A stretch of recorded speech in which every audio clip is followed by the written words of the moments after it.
The healing journey usually begins with an inner calling. And this inner calling is usually unconscious. It's a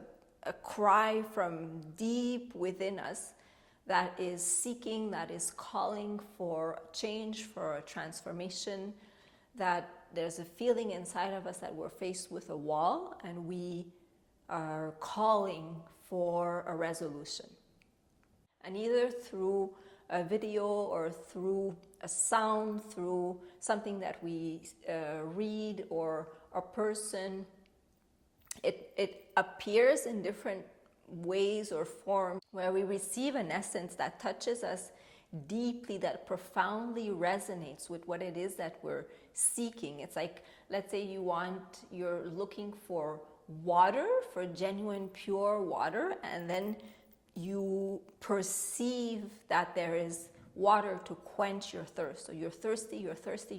and all of this is unconscious.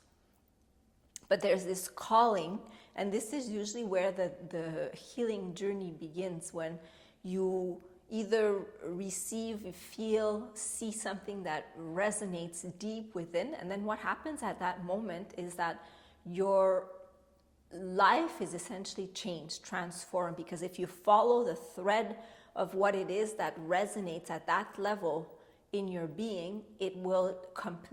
sets you on a path. So at that moment, something is transformed inside of you,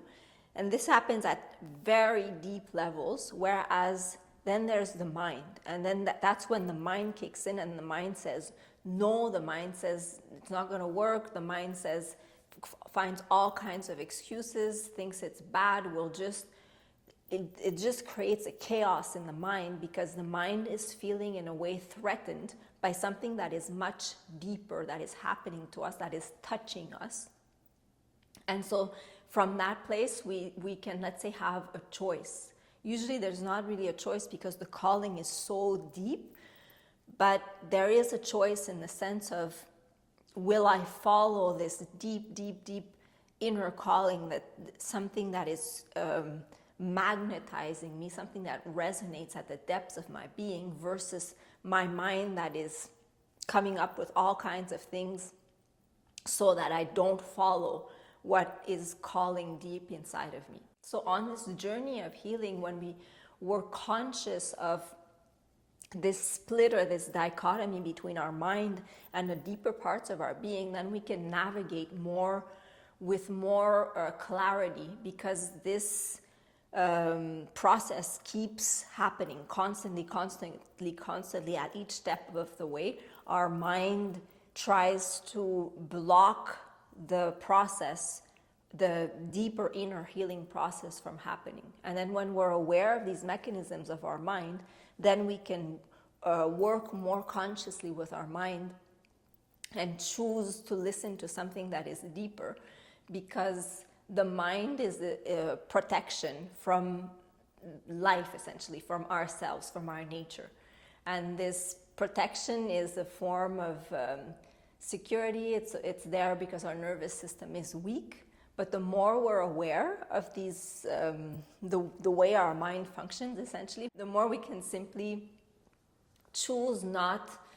to listen, or just know how the mind operates, and dive into these deeper dimensions, these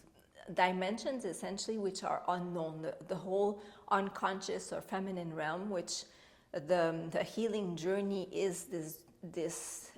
diving into the underworld, diving into the unconscious, diving into the feminine realm, where there's no mind. So more we let go of the mind, more an